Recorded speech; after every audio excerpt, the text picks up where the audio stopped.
today we are going to read a story named Stir Up Memories. So this story is about a story that, if you guys can remember, the author in Mice and Beans actually rewrite the story again, which is about her life.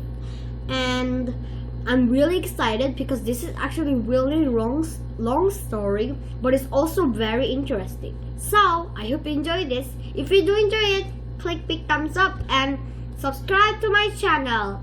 Okay, let's get started. Woo! Stirring Up Memories. I moved into this house when I was 4 years old. I had a lot of great friends growing up. Here I am with my favorite doll. My third grade class was very big. I'm sitting in the middle and wearing a plaid dress. Growing up. I grew up in the San Joaquin Valley in Bakersfield, California. This area is known for its hot, dry summers. It is often more than 100 degrees. When I was younger, I stayed cold by taking swimming lessons and eating ice pops. I also rode my bike to the library. My friends and I like to eat ice pops during the hot summer in California. I loved the library for two important reasons. First, I could check a pile of books and take them home with me. Second, the library was air-conditioned. In my house, I was the oldest of 3 sisters. Next door to us, there lived another 3 girls. They were all younger than me too. Whenever we played together, I was in charge of what we did. I was the director of the play or the mom in a pretend family. Sometimes I was the doctor who saved their lives. Here I am opening presents at my birthday party with my friends. I was the oldest of the 23 cousins in my family. When we had a family party at my grandmother's house, I was the boss again. I would say, let's pretend this is a circus or a school or a jungle. Then I would tell everyone what they should do and say. I didn't know it at the time, but I was already creating stories. I was about 17 years old at this family gathering. I'm second from the right in a back row, holding one of my baby cousins. This party was at my uncle's house. I'm sitting at the table wearing a black sweater. Some of my favorite memories are of those times at my grandmother's house. The kitchen always smelled like onions, garlic, and roasted peppers. There was often a big pot of beans on the stove. A pan of Spanish rice was cooking next to it. When we were all together, it was crowded and noisy. Sounds familiar? My story, Mice and Beans, is about a big family gathering and a grandmother who loved to cook. Finding an idea. Readers always want to know where I get my ideas. I wish I could say that I go to an idea store and buy them. As far as I know, there is no such place. I like to visit schools. Children always ask me where I get the ideas for my books. Real-life people like Eleanor Roosevelt left and Amelia Earhart below sometimes inspire me to write stories. Sometimes my idea comes from something interesting I might have read about in a book. Sometimes they come from real life, like those times at my grandmother's house. Of course, the clever mice in Mice and Beans didn't come from real life. They came from my imagination.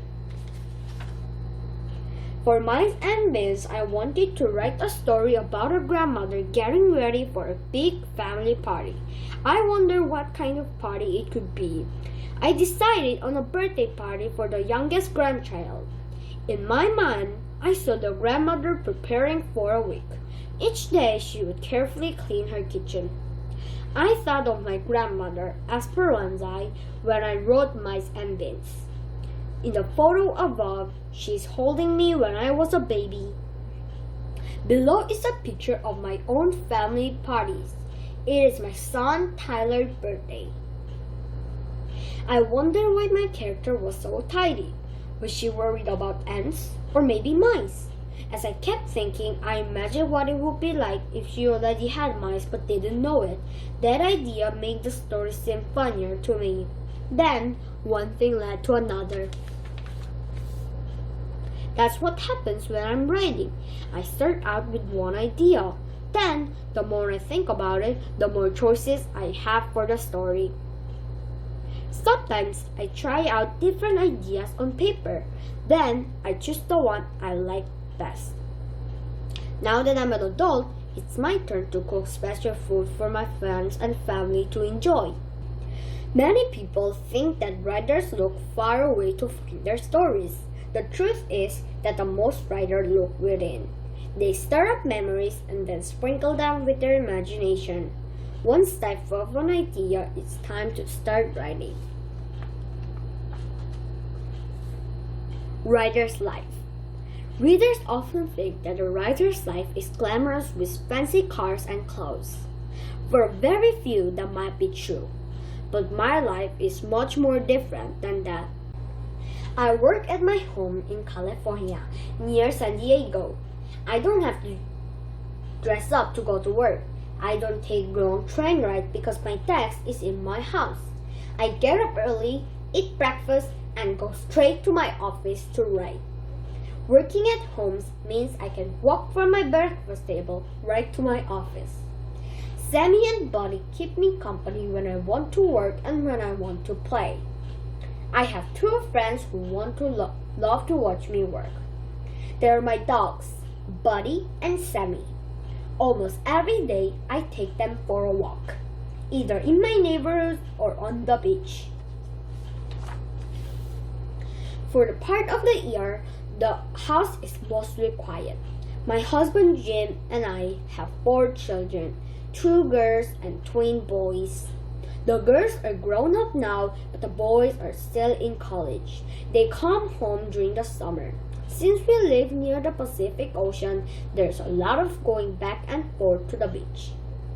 My husband Jim and I enjoy taking Buddy and Sammy to the beach. Many of my favorite memories are of those times I spent at home. My childhood home. Today, when my children are all together in our house for family occasion, it is crowded and noisy. It's just like when I was a little girl. Sometimes I even cook rice and beans. During these times, we are creating new memories. Maybe someday they'll give me an idea for another story. So I think this story was really amazing, and the body in this picture looks something familiar. If you know what I mean, then let me know in comment down below. And I hope you enjoyed this story. My favorite part was the last part, because it said here, during these times we're creating new memories. Maybe someday they'll give me an idea for another story. I think that's really like lovely or to say, and like really just make me, what do you call that, just myself. So I hope you enjoyed this video as I did, and just subscribe to my channel and like this video. I'm off to 100 subscribers and I'm just so excited. Please subscribe if you're new to this channel. Goodbye.